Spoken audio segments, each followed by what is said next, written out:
Well, what's up? What's up? What's up? What's up, my Real Talk Interactive community? It is so good to be with you all again. It's been a great time we've been having this month with this series of Love Lifted Me. It's been awesome. Those of you who have not been watching since the beginning of the month, or you have not watched the first one at the beginning of the month, we've been having a great time with our guests this month. And I was one of them. Myself and my wife, we were one of the guests dealing with Love Lifted Me. And so had a great time. We've had some great stories shared. And I want to encourage you to go back and watch those videos. Even if you've seen it before, go back and watch it. It's awesome. It really is. But we are in for a great time tonight as well. And I want to go ahead and tell you to start doing what you need to do to let people know that Real Talk Interactive is live. I feel like I was at a game show. Let's do it again. Let's try it together. Real Talk Interactive is live. Okay, it's kind of lame. I know, but still, feel like what was a game show they used to do it on? Like, I don't know, whatever it was. But anyway, it's good to be with you.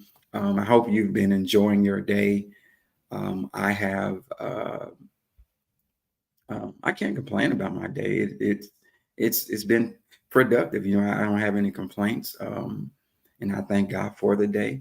I've gotten to the point where I can truly say, this is the day that the Lord has made, and I shall rejoice and be glad. And that's not really based on anything good happening. It's based on how good God is. So if you have not had a good day, you feel like you haven't had a good day, God is bigger than your day, and he has time to turn things around for you. So now, a couple of things. Remember that Real Talk Interactive is now streaming on its own page and channel. So we have a Real Talk Interactive page and Real Talk Interactive YouTube channel. So if you have not already been to the page and been to the channel, make sure you do that. Like the page, subscribe to the channel. We used to live stream across Jerusalem Temple's platforms, and we appreciate them so much for allowing me to do that. But we've gotten another page specifically for that. So make sure you do that. And of course, we appreciate all of your support. So another thing before we get to starting everything else, our guest tonight, some of you will know the guest, some of you have seen the promo and stuff like that, but we're going to not say any names at the beginning of it. We're going to leave an element of mystery to it, if you will. So those of you who know who the guest, you know the guest background, you may know their family or whatever. Don't put it in the comments just yet. Okay, we're going to bring everything together toward the end, but don't, I guess, say anything. And as they say, don't give out any spoilers or anything like that. We're going to leave an element of mystery to it. All right, so we're going to get to some music as always. And while the music is playing, we encourage you to share. You can do that before the music starts playing, but as the music is playing, certainly share. We're only going to play a small clip of it, and then we'll be back with you after that. So our music tonight is Impossible by Sidewalk Prophets, and the lyrical presentation is by Gary McDuffee YouTube channel. And of course, a special shout out to the wonderful producer who makes all of this look nice and make it concise and makes it a quality production. My lovely wife, Jennifer Dixon. All right, Sidewalk Prophets, Impossible. They tell me that I can't, tell me that I won't, tell me that I'm washed up, tell me that I'm broke. They tell me that I don't have what it takes, tell me that I'm crazy, hanging on by faith.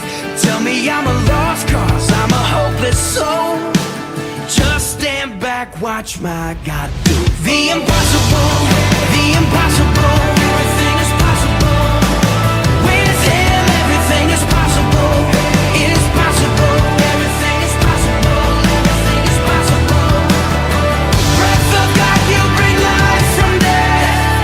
With your word, all of time began. It's possible. The impossible. Everything is possible. Watch our God do the impossible. Some would say it's foolish, stepping on the waves. Some would say it's over when you're buried in a grave. We're calling all the dreamers with passion in their eyes, calling all believers out into the light. Even when it's hopeless, out of our control, just let go, watch our God do the impossible, the impossible. Everything is possible. With him, everything is possible. It is possible. Everything is possible. Everything is possible. Breath of God. All right, again, that is Sidewalk Prophets singing the song Impossible.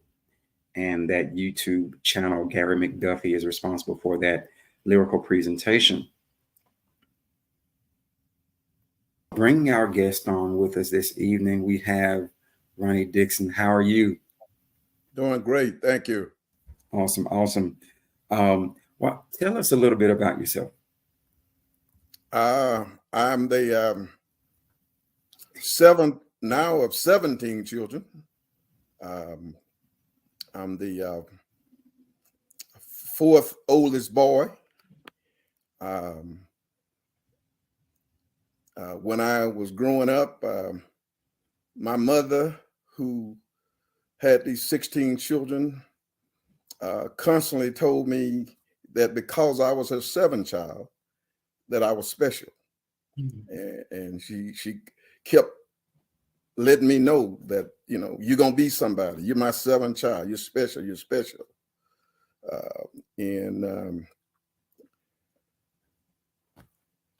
On June 4th of 1967, while my mother was in church with my father, he was preaching down in Shelby, Mississippi, in one of his friends' churches. I remember when she left that day to go with him. At first, she wasn't going to go, but then she decided to go with him. And later on that night, there was a call came in, and somebody said, "Your mother is dead."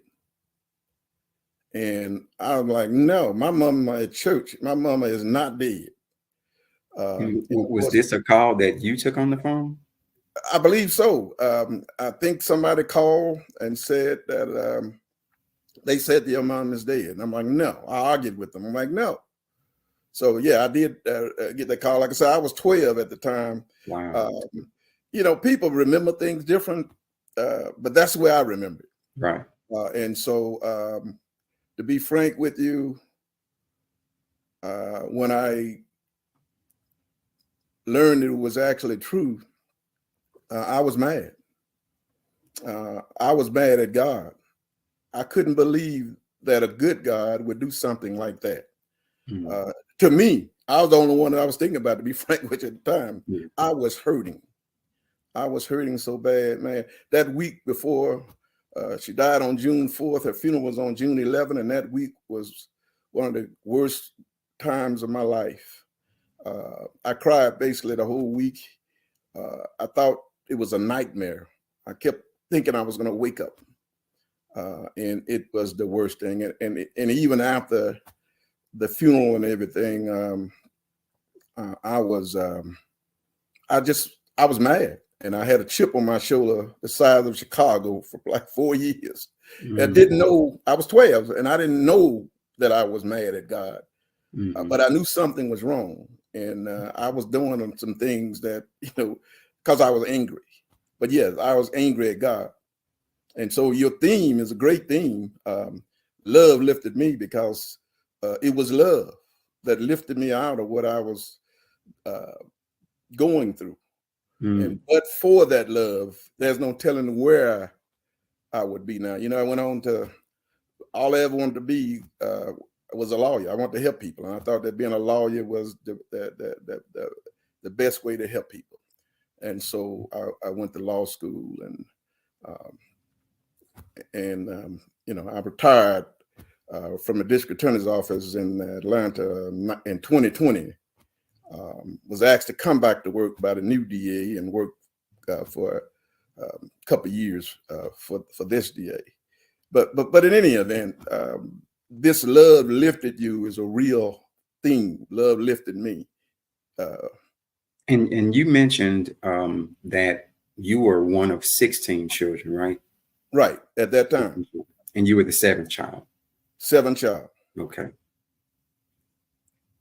And so that's you were 12 years old at the time, and you already shared how that affected you. So now we're getting to, you mentioned how love lifted you. Yes. Tell us how that started to happen. Well, my dad came to me a few months later, and I thought he was going to all of the children, quite frankly. And he said he wanted to get married because he had 16 children. When my mom died, my youngest sister was 6 months old. My oldest brother was 20, and he needed help. And so he came to me and he said, I want to get married again. What do you think about it? Well, I didn't want a stepmother. I'm gonna be frank with you. I was still hurting. But I lied. I told him it's all right because I love my father too, and I didn't want to hurt him. Wow. But man, I did not want a stepmother. And so he ended up getting married, and the lady he married, of course, we knew. I mean, she was a school teacher. She was a nice lady. Lady had a beautiful smile. What I say, a contagious laugh. She's a wonderful person. But I did not want a stepmother. And so I was hurting quite a bit. But this woman came into our family. They got married about 6 months later, and after my mom died, and just came in. And she was not our natural mother, but she was a natural born mother. The love of this woman is what got me through. And because of the hurt that I experienced, I needed it.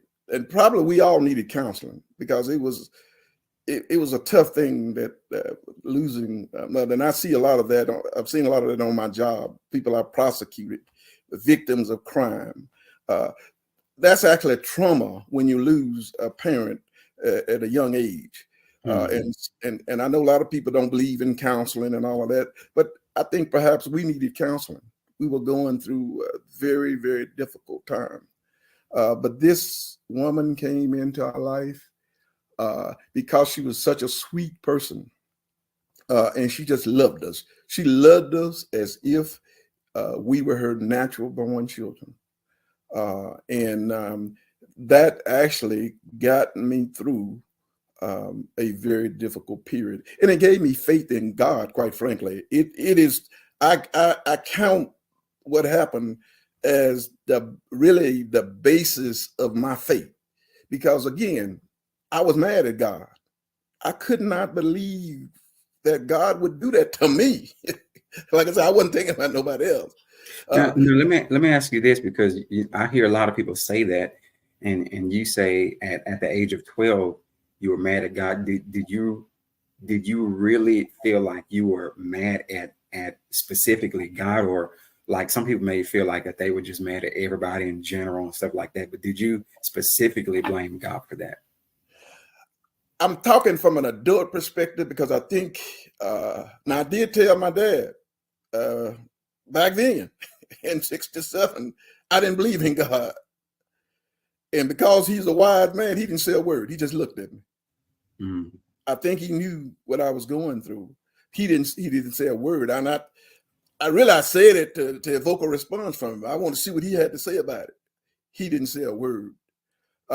But I think as I got older and I got through things and was able to experience a lot of things that life brings, I I understood the situation more. So I'm actually talking from an adult standpoint, but I did know that I was upset with God, because in order for me to tell my daddy, a preacher, that I don't believe in God after we've been in our church all our lives.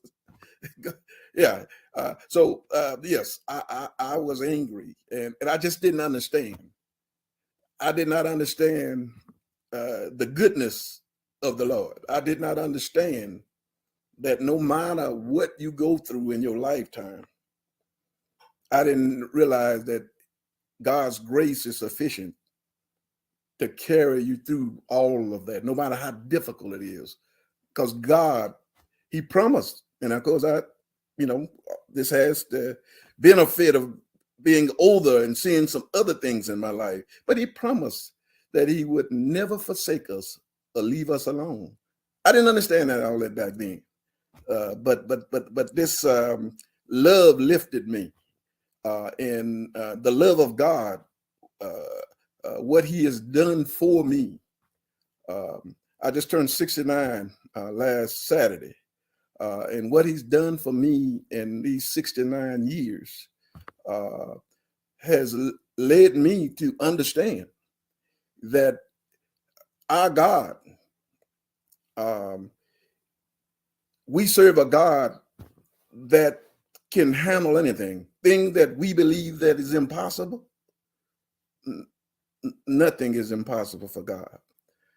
And so you can't convince me. Even though I told my dad in 67, I didn't believe in God anymore. There's nothing that you could say or do that would stand in the way of my faith in God. Why? I don't doubt him because I know too much about him. He's done so much for me. And if God didn't do anything else for me, he's done enough. Yes, sir.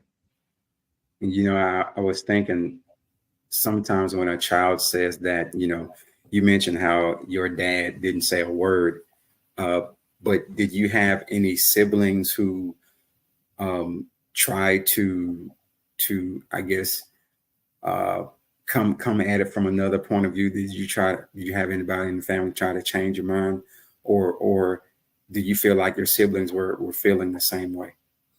Well, at the time, I really, and I learned later that there were other brothers and sisters who were going through some of the same stuff, but I wasn't really focused on them. I was really focused on myself. And because me and my mom were so close, I was just thinking of what I was going through.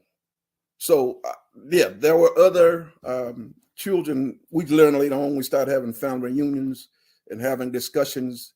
And there were a lot of behavior, a lot of things that were done that we realized in retrospect that it was tied to the death of our mother. We didn't know why we were doing certain things. I was rebelling. I mean, I was doing all kind of crazy stuff. I didn't rob anybody, things like that. I didn't, hurt anybody. But I was doing crazy stuff at school. My dad sent 15 of the 16 at the time to Catholic school. And so we had nuns. I was giving them trouble. I was in class, they'd say, stand up, I sit down. They said, sit down, I stand up. Somebody would come to me and say, the principal wants to see you. I'm like, okay, who she thinks she is? If she wants to see me, she can come to me. And then something happened one day, 4 years after my mom died. I was still mad. I was still doing crazy stuff. And then let me ask you this: while you were going through that time period, what do you feel like that you just did that at school, or was that occurring at home too? Stuff was going on at home too. I Okay. would do crazy stuff at home. One example was my mom made the boys wash dishes. That was our job. The girls didn't wash dishes, the boys did. And Really? I think she was just I think she was just trying to teach us something. And say, or she would say, clean up the kitchen. Right. You mean wash the dishes, mop the floor?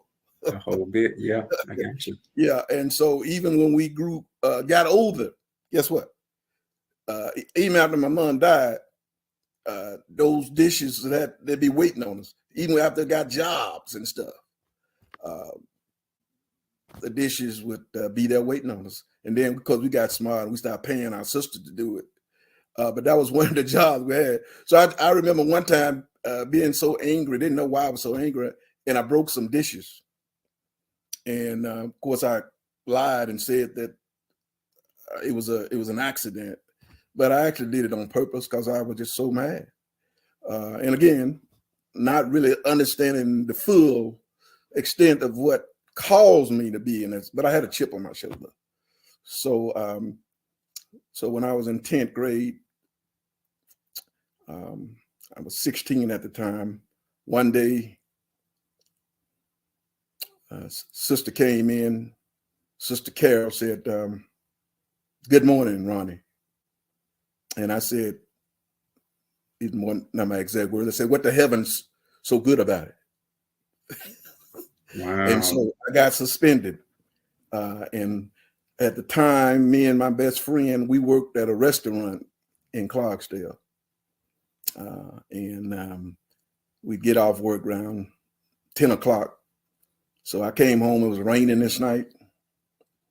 And my dad, when I hit the door, he said, "Call Sister Carol and ask her to come over here right now." I said, "Man, it's raining out there and it's 11 o'clock at night," something like that. And he said, Sister Carol is the one of the nuns at the school, right? Right. She was like principal. And so he apparently knew about it, what I had done. And he called me in there and he said, "Tell her, call her." And I called her, asked her to come over, and she showed up. And he said, "Now you tell me right now what you said to this woman." Well, now, as far as I know, my dad never cussed a day in his life. And I wasn't going to curse in front of him. So I told him I didn't remember. I really didn't remember the exact word, but I knew I had cursed the lady. And so she took up for me. She said, "Well, if he said he don't remember, he don't remember." And so he now they were aware of the situation. Who they? Like your teachers that your mom had passed. Right. And were they do you feel like that they kind of gave you a little lenience because of that? Yeah, I'm not sure they knew why I was acting crazy and why I was rebelling, but they may have. They may very well have. And my dad couldn't afford to send us to this Catholic school because we had to pay tuition. But me and my brothers, we were janitors. We had to clean the school in addition to going there. And so, but anyway, he asked after she said she didn't, that if I didn't remember, I didn't remember. And so he thanked her, told her she could go. And he told me, "I'm whipping you tonight." I hadn't got a whipping since before my mama died. And he said, "I'm whipping you tonight." But he said this, and this surprised me. He said, "I'm whipping you." He said, "But you can take it or leave it." First time I'd ever been given a choice. And so I said to myself, "Oh, he can whip me all he wants." And I said, "I'm not going to cry." So he started hitting me. And he stopped. He hit me like 3-4 times. He had his hand to those that hit me again. And he stopped in midair, held his hand like this. And tears began to come out of his eyes. That broke my heart. It took me all the way back to my mama's funeral, the only other time that I'd seen him cry. It broke my heart. And he hugged me. He said, "Go to bed." And I went to bed that night. I cried all night long. And I prayed all night long. I was so embarrassed that I made my dad cry. And I promised, I made a vow. I said, "Lord, if you let me make it through this night, I will never do anything to make my daddy cry again." And he can tell you that he never, ever had any problem with me after that. In a sense, I guess I was saved that night. And because my dad cared enough to come in and whip me, but more importantly, he cried for me. And that's love. That turned me around. I was so embarrassed by that. So And that's a turning he point in didn't my say life. anything else other than go to bed that night. He said, "Go to bed." Hmm. He hugged me. We both had our arms around each other, and he said, "Go to bed." And after that night, I think that probably saved my life, because I hadn't done anything real crazy, but I was mad. And sometimes when children are mad, when they don't really understand the situation, they end up acting out. They do things, and I don't know where I would have ended up had that not happened. So anyway, it was a life-changing event, and I'll never forget it. And every time I think about it, I still tear up, and because it was something that was, again, life-changing. And so during that time, this was 4 years after your mom passed. Yes, Your dad was already remarried. You said already remarried. 6 months later. So what was during that time when you were going through this stage in your life? How was your interaction with your stepmom at that time? The interaction was always good. However, my dad wanted me to call her mama, and because I love my mama so much, I felt like it would be a betrayal. I couldn't do it. I told him I can't do it. But guess what this sweet lady said? She said, "Leave him alone." He would be fussing at me. He said, "You call so-and-so mama, you call, Mama Sue, Mama Pearl, Mama whatever. And, why can't you do the same here?" And I couldn't explain it. I really didn't have a good explanation.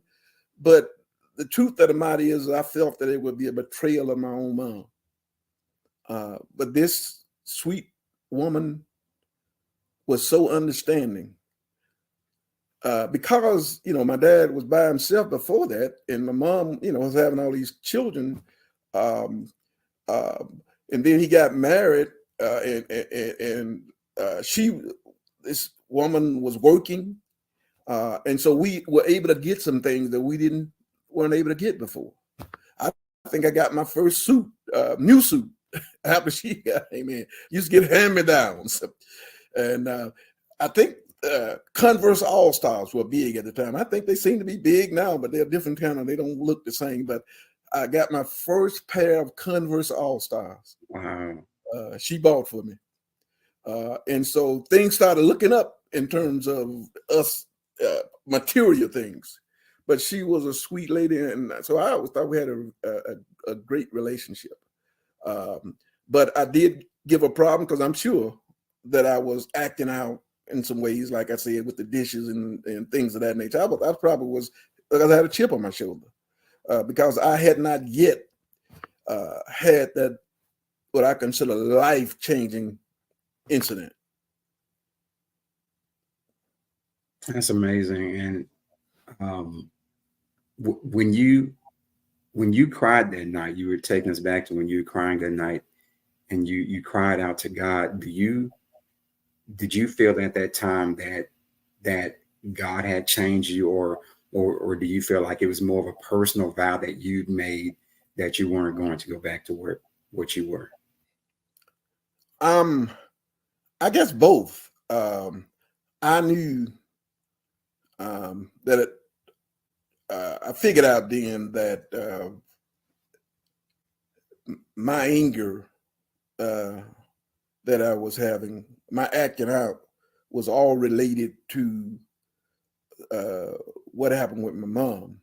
And that night, I think that and maybe I didn't think of this at the time, but I think that God began to speak to my heart and to say, okay, your mama died, but you still got your daddy. And now you have a wonderful stepmother. And here you are shaming this man doing all this crazy stuff that you've been doing. And you just ought to be ashamed of yourself. So God touched my heart. And so you got to attribute that to him, and made me change my way of living and change my way of dealing with other people. And so, yeah, I think it was both things. It was a personal change for me because, again, I definitely prayed. It's like, Lord, I couldn't sleep. I mean, I was hurting so bad from the way I felt that I had dealt with my dad that I couldn't sleep. And so I just cried, and I just cried, and I cried, and I made a vow, as it were, to the Lord at the time, that if you let me make it through this night, you'll never hear from me on that issue again. And I believe that I kept that vow. And what I am today, in a success that I've earned, had a lot to do with that night. That's amazing. You know, I was thinking as you were talking, sometimes people have I don't want to use the word resentment towards the parent, but they feel some type of way, you know, because one parent is gone. Did you ever feel some type of way towards your dad, like disappointment or anything because your mom was gone, or did anybody in the family seem to feel that? No, I mean, I can't speak for anybody else, but no, I never felt that, because, you know, my dad has always set a great example for us. Now, he preached to us and talked to us and tell us stuff, but the life this man has lived speaks for itself. I was always proud of my father. My father, who only went to 8th grade, and said to us, all of you are going to college. Why? Because he said, I never even went to high school. All of you are going to have the opportunity to go to college. He said, I don't care how long you stay. So if you stay one day, that's on you. He said, but you're going to get the opportunity. And I always admired him for that. And all of us, of course, went to college. And so he was firm in that. And the fact that he sent us to Catholic school when he couldn't afford it, sent all except for my oldest brother. We all spent time in the Catholic school. I went 1 year in public school, but the last 11 years, first grade, I went to kindergarten in Catholic school, and then went back, went to the public school, and then went back to the Catholic school. So, you know, pretty much brought up going to Catholic school. And he was always, even though this man was working hard, he often worked 2 jobs. He'd go work, and then he had these other jobs that he would do privately after work. And so he, when he became a pastor, I would say around just a couple of years before that he started preaching before my mama died. In fact, my mama said something to me that I didn't know what she was talking about. She said, your daddy getting ready to start blowing his horn. I'm like, what? I didn't know daddy, you know, blew the horn. So apparently she was talking about preaching. Okay. And so, but anyway, I've seen this man in all of these churches, and I was just proud of him and always just amazed by his faith. And I just didn't understand his first church. I remember a little old church out in the country. And I mean, it was like an old house, you know, had a wood stove, you know, and sometime it'd be, you know, 3, 4 of us in there praising God. And he would play. He had a guitar that he'd be playing, and I would read the Bible for him. And I always questioned myself why he was taking me to all these places. But I think he saw something in me. He was taking you by yourself? It was just me and him a lot of the time. So I didn't know. But he was paying particular attention to me, particularly after my mama died. I think he knew that I was hurting. But no, I never any resentment or anything. I mean, I just knew this was a good man. I mean, this man cared about his family, loved his children. So no, never anything like that. All right. Now, those of you who know my guest this evening, we haven't mentioned any names or anything like that to kind of leave an element of surprise. And at this time, I'm going to play a clip that will kind of bring everything together. So you all listen to this clip. This is from a time where I interviewed our guest's father, and I guess you'll find out that that guest was, of course, special to me as well. But here's the clip. It's amazing. You came from such a small family. Right. Did you desire to have a big family? No. I was just operating in the norm. Uh-huh. And that's where a child would come. Yes, sir. Yeah. Oh. So, but when when the first wife passed, that's one thing that God gave me 2 good wives. My first died, which is the mother of 16 children. Good wife. And she died, and you had 16 children. Yes, sir. And she died at a church service, is that right? Yes, in church down there at Shelby. Elder Payton was pastor, and I was the priest that night. And she passed. We had left the church up at Darling. I brought the children that were with us home, and so I left them here with the older children. And of course, at that time, Junior was in college, but the rest of them was here, I think. But at any rate, she passed while I was up. And she passed right there in the church. And after she passed, I thought perhaps nobody gonna accept me, no marrying. Who in the world is gonna accept a man with 16 children? That's what I thought. But finally, someone told me, says, Sister Irene. See, I was talking to her, and she said she would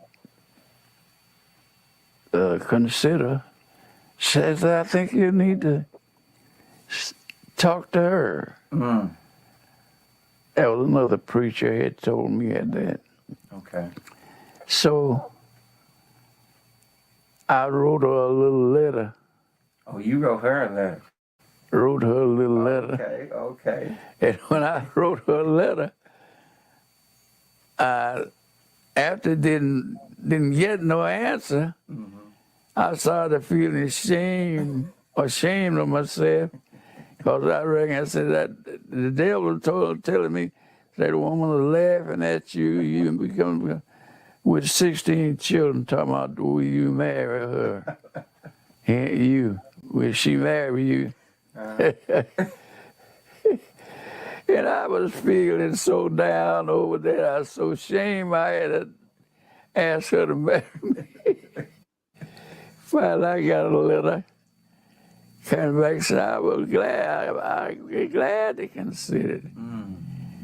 Man, that put go at my feet. Wow. I felt, Watch out. yeah. And so we got married. We didn't have no big wedding. We were married at the pastor's house. Wow. Everybody said, it's not going to work. It ain't going to work. And,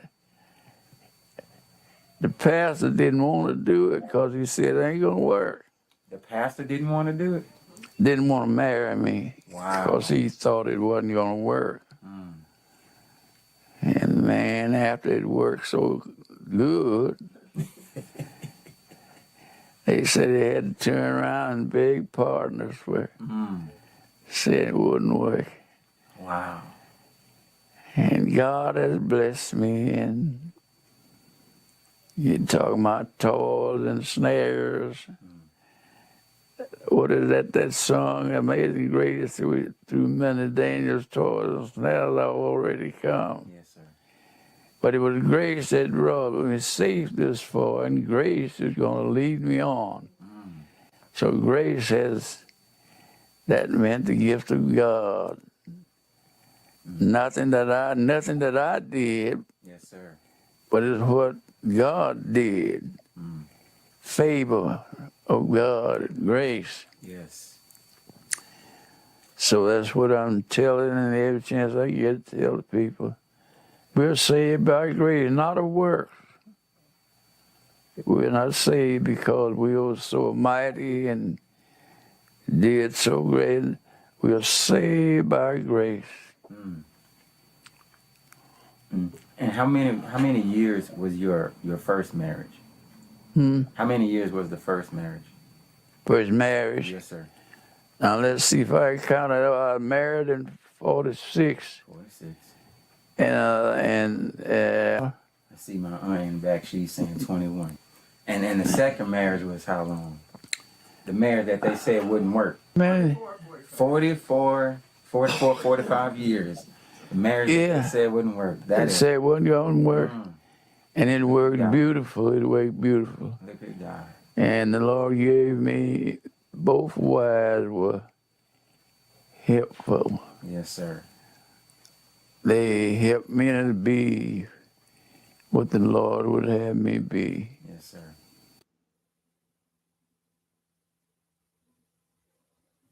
That is awesome.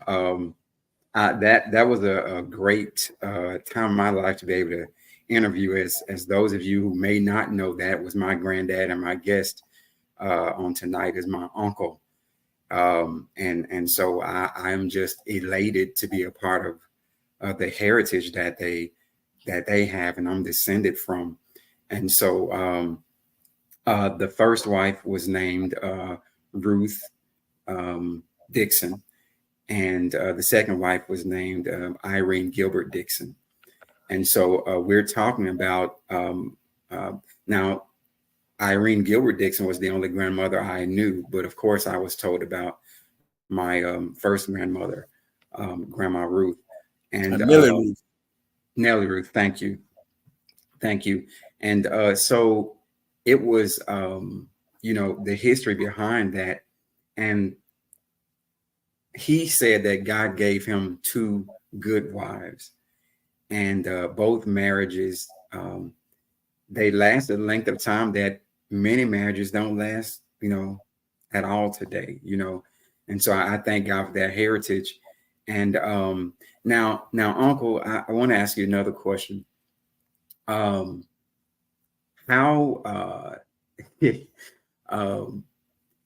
with Grandma Irene coming along, well, I call her Grandma, with her coming along, how was it,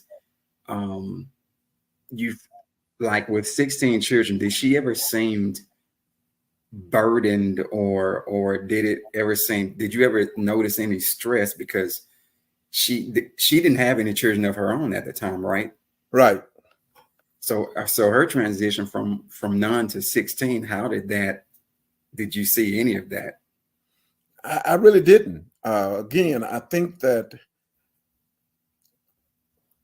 I believe, and I know a lot of people don't believe in angels, but I'm going to tell you, I do.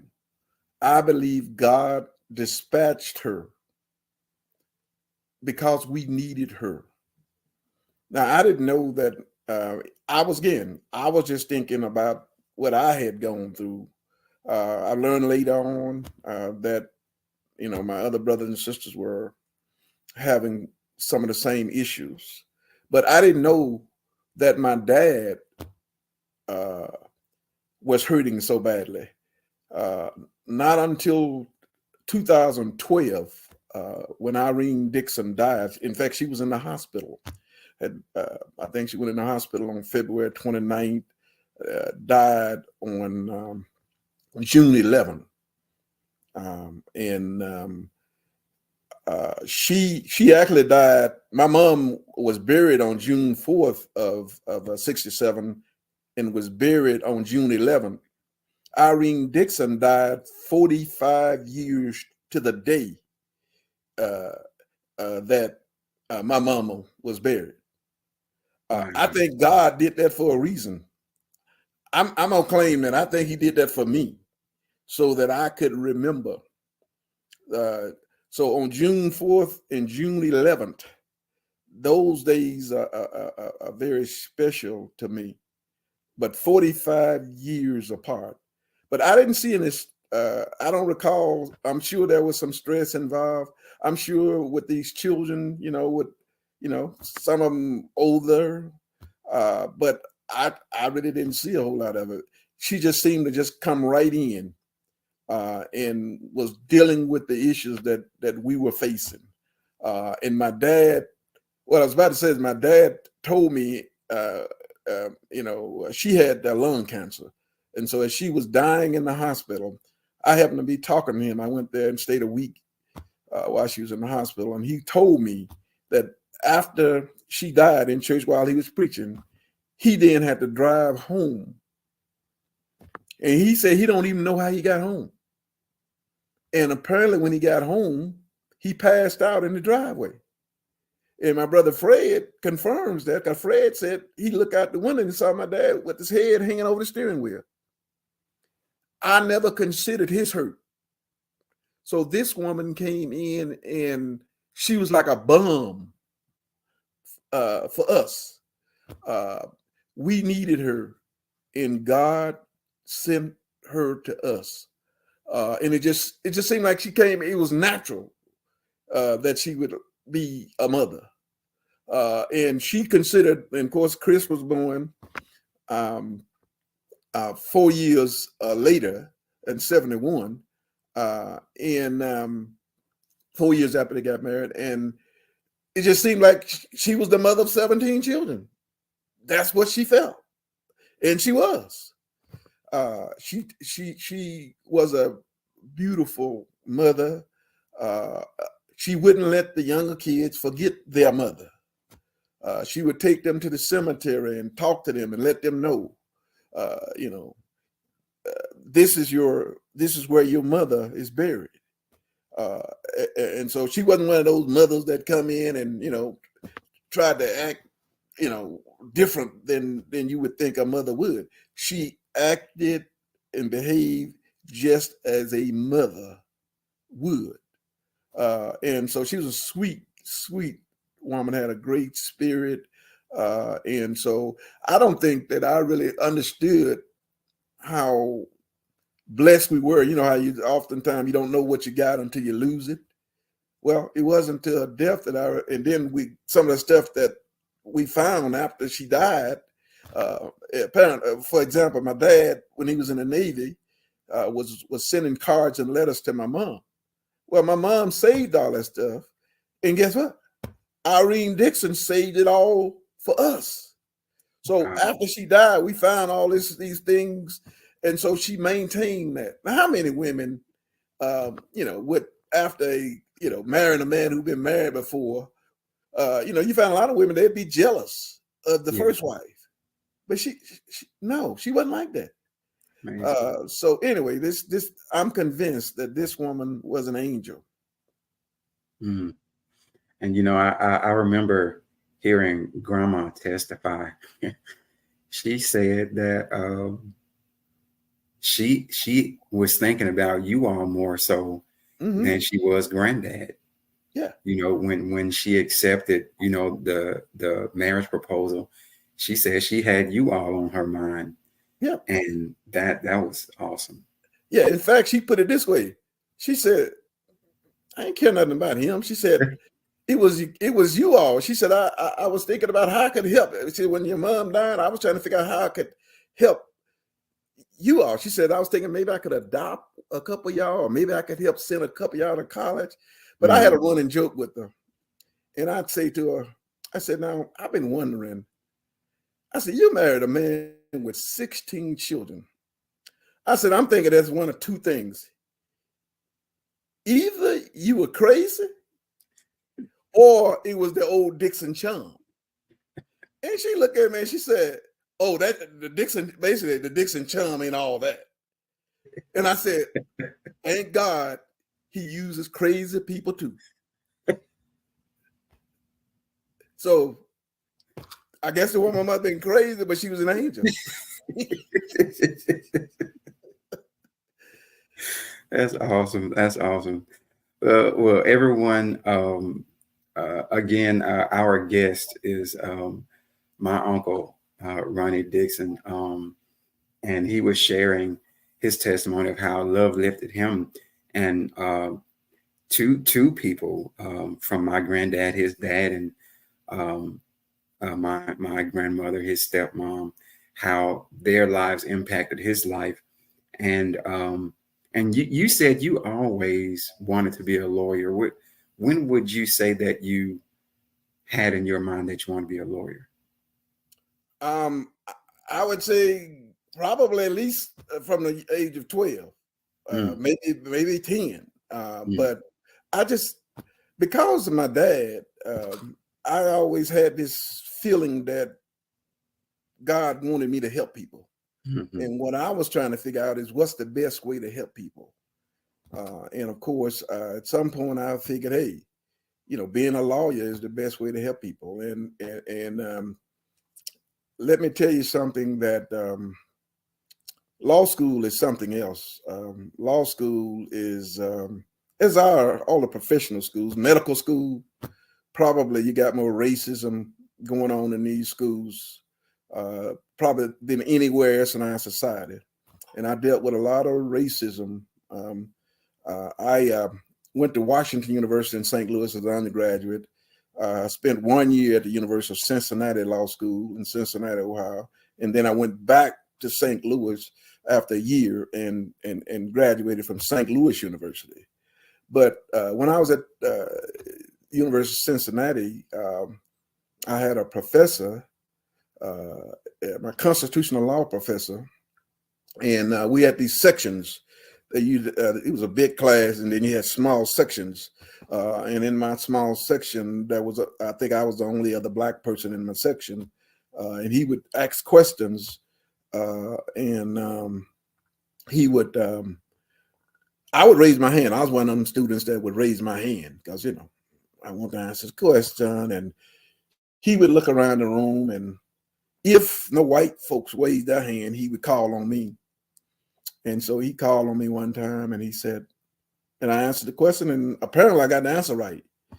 And he said, Dixon, he said, you must have the answer written in your book. And he started laughing. Well, guess what I did? I laughed with him. Because this is how good God is. I was laughing, but on the inside, and this every time I was dealt with problems in law school and college and whenever, and even now in my life, when people do crazy stuff and try to hurt you and lie on you, and I remember inside I was saying, you know, shoot your best shot, because you can't hurt me. There's nothing. God took my mama at 12, and there ain't nothing you can do to me that was worse than that. So shoot your best shot. And so I believe, and this another example of the goodness of the Lord is that he allows stuff to happen to you because it makes you stronger and it solidifies your faith. And so because of what I had gone through, there's nothing them folk could do to me. I was told by some people, some friends, that when I went out to college, we'll see you next semester. Basically, they were telling me I was going to flunk out. And I ain't saying nothing. I'm like, whatever, you know. And of course, folks don't know. You can't hurt me. You know, there's nothing you can say that's going to tell me that I can't make it. Because with God on your side, ain't nothing that can stop you. If God is on your side, if he's for you, he's more than the world against you. And that's how I've survived. Not because I'm smart, not because I'm great. The truth of the matter, I ain't that smart. But because God is on my side, I was able to do some things. And I thank God for him. And I never will ever say that I don't believe in God as I did when I was back there in 67. Very well said, Uncle. That's a great ending point to your testimony tonight. I mean, it's to see the goodness of God in your life and in the life of your family through people. It's just amazing. And a lot of people, just as you did, Uncle, they blame God, and probably all of us have when bad things happen to us. We're quick to blame him. God gets all the blame. Even when people don't believe in him, they're ready to blame him when stuff happens. But I thank God for his goodness. And again, I thank God for what he's done in my granddad's life. Those of you who don't know my granddad, that was, I don't know if I had his name displayed on the screen, but that was Walter Sylvester Dixon Sr. And this past January 27th, he turned 104 years old. And we thank God for how he's been keeping my granddad. And I also want to say thanks to you, Uncle, and the rest of my aunts and uncles who have been taking care of granddad. You all have been doing a great job. They take time out of their schedule to come back and be with granddad. And it's just awesome to see you all, how you care for him and love him. And so, again, I thank God for placing me in such a beautiful family and having such great uncles and aunts in my life. So thank God for each and every one of you. And Uncle, thank you for taking time out of your schedule to sharing goodness of God and how love lifted you. Yeah, you're more than welcome. But can I say something? Yes, sir. About your father?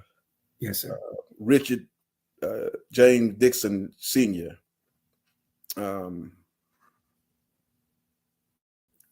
The truth of the matter is I'm still hurting. I was shocked by his death in 2016, and I really hadn't gotten over it. And we were pretty close. He was one of them here, and my brother Fred, we were the janitors that we cleaned up the school, in addition to going over at IC Immaculate Conception. And I always looked up to my brother Richard. You know, I'm proud of you and the other brothers and sisters, but it shows that he did a good job. Well, because of you, what I see you doing with your life and your brothers and sisters. And so anyway, I just wanted to point out that he was very important to me. I thank God I got to spend a little time with him. I talked with him on the phone a week before he died. And so when I learned that he had passed, man, it was rough. And I basically cried through his whole funeral. I was just beside myself because if someone had told me it was, you know, I've lost two other brothers, of course, Wayne and Daryl. But if somebody had told me that morning on 16th of November, I'm sorry, the 9th of November, 2016, when I got the call and that he had died that morning. If they had told me any other name, I wouldn't have been shocked. But when they said Richard, I was like, wow. But anyway, I just want you to know that I had a lot of respect for my brother Richard. And I learned a lot of stuff at his funeral about him, particularly his work down at the church that I really didn't know about. So he's another product of Walter Sylvester Dixon Sr. And so I was proud of him, and I'm proud of you.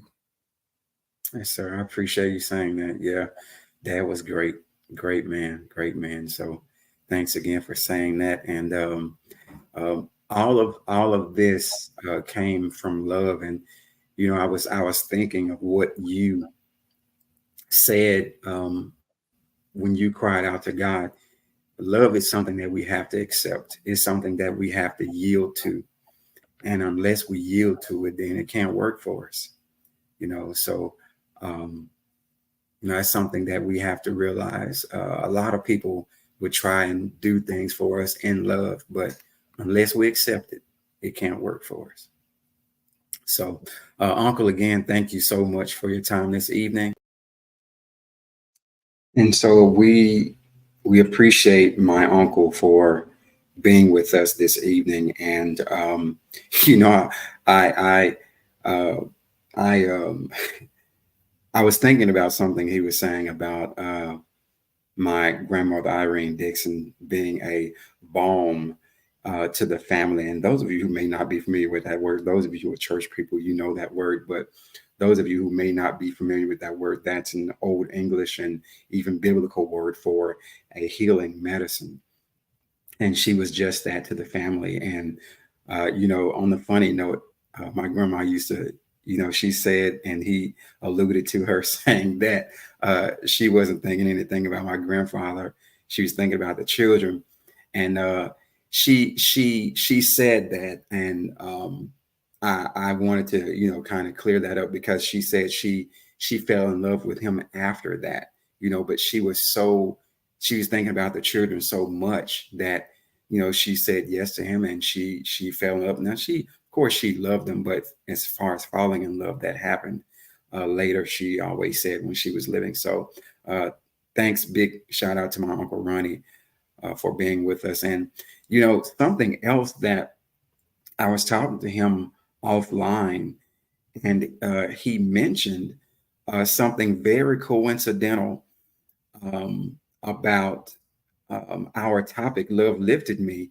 So my Uncle Ronnie spoke at my grandmother Irene Dixon's funeral, and he said those exact words, and I didn't remember, but we happen to have that on video footage. So this is very coincidental. We're going to show that clip for you, and then we're going to end the show after that. But the fact that he said that at the funeral, said love lifted me, it just, you know, sometimes coincidences are not coincidences. And this just brought it full circle. So we're going to end with a clip of what, when he said those words at the funeral, and we'll end from there. Thank you so much to those of you who have supported Real Talk Interactive. You make it what it is. And those of you who will be watching later, we ask that you share, of course, like the Facebook page, subscribe to the YouTube page, and thank you again for your support. And we're going to play that clip, and then we'll end with the music. Sidewalk Prophets, Singing Impossible, YouTube channel, Gary McDuffie doing the lyrical presentation. Love you. Good night. In front of me, I got two mothers. And so when people ask me the question from here on out, and when they say, how did you get over losing your mother at 12? And how did you get over losing a second mother? I will think of Irene Dixon, and I will say these words. The words of an old song. Love lifted me. Love lifted me. When nothing else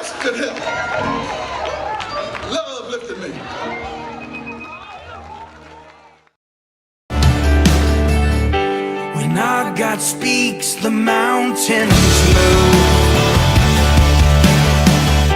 The whole earth trembles with the truth. Though this life can leave us numb, His glory